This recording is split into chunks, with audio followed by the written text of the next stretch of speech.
نیکیاں نہ ہوئی تو جہنم۔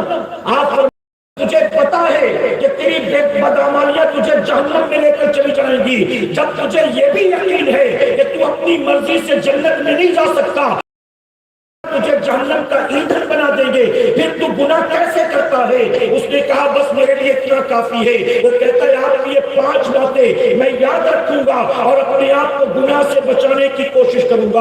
اس لیے میں نے شروع میں آپ سے یہ کہا بتائیے خالق کون ہے، مالک کون ہے، رازق کون ہے، زندگی موت پر قدرت رکھنے والا کون ہے، عزت و ذلت دینے والا کون ہے، ہماری خاطر آسمان سے پانی برسانے والا کون ہے، زمین سے والا کون ہے؟ اے مسلمان تو 5 وقت کی نماز کو قضا کرتا ہے لیکن دکان پر جا کر بیٹھتا ہے۔ اللہ تجھے خالی ہاتھ گھر نہیں بھیجتا، نافرمانی کے بعد بھی جب تو نکلتا ہے روزی کمانے، بتا اللہ تجھے روزی دیتا ہے کہ نہیں دیتا؟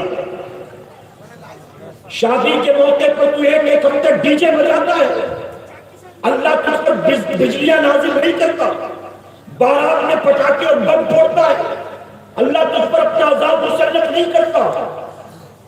ناچ گا کر جاتا ہے شادی میں، پھر بھی بریانی کھا کر گھر واپس آتا ہے۔ بتا میرے رب کی کتنی کرم نوازیاں۔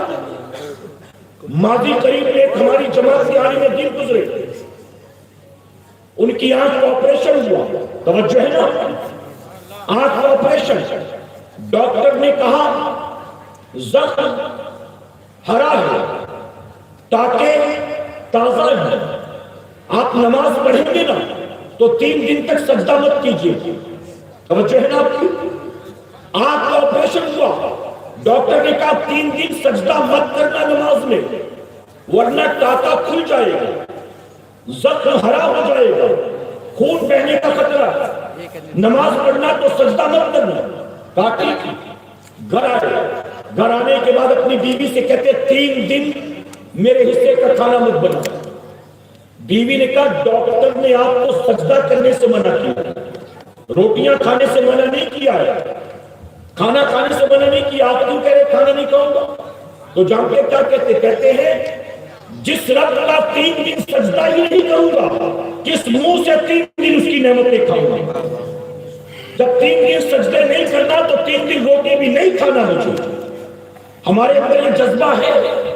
میرے پیارے آقا کے پردوانوں میں علماء کی موجودگی میں کہتا ہوں ہم ہندوستان کی سرزمین پر رہتے ہیں، یہ وہ سرزمین ہے جہاں کلمہ پڑھنے والوں نے تقریباً 1000 سال تک حکومت کی ہے۔ آپ ذرا سوچو کہ 1000 سال تک جس دھرتی پر ہم نے حکومت کی ہے آج وہاں ہم ذلیل کیے جاتے ہیں، آج ہم رسوا کیے جاتے ہیں، ہمیں دھمکیاں دی جاتی ہیں، کوئی 22 تاریخ کی دھمکی دیتا ہے، کوئی 28 تاریخ کی دھمکی دیتا ہے، کوئی 5 تاریخ کی دھمکی دیتا ہے، کوئی الیکشن کی دھمکی دیتا ہے، کوئی کسی عہدے کی دھمکی دیتا ہے۔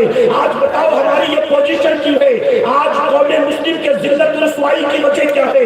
جب تک اللہ تبارک تعالیٰ کی ہم نے اطاعت کی تھی، فرما برداری کی تھی، آپ جانتے ہو جو حکمراں ہندوستان کی سرزمین پر گزرے ان بادشاہوں کی پوزیشن کیا تھی؟ آپ مغل بادشاہوں کی زندگی اٹھا کر دیکھیں، آپ کو پتا چلے گا اللہ تبارک تعالیٰ نے اس دنیا اس ملک میں ایسے ایسے حکمراں پیدا کیے جو بادشاہت کی کرسی پر بیٹھتے تھے، دن بھر رعایا پروری کرتے تھے، لوگوں کے مقدمے سنتے تھے، حق و انصاف کرتے تھے، دن بھر راجا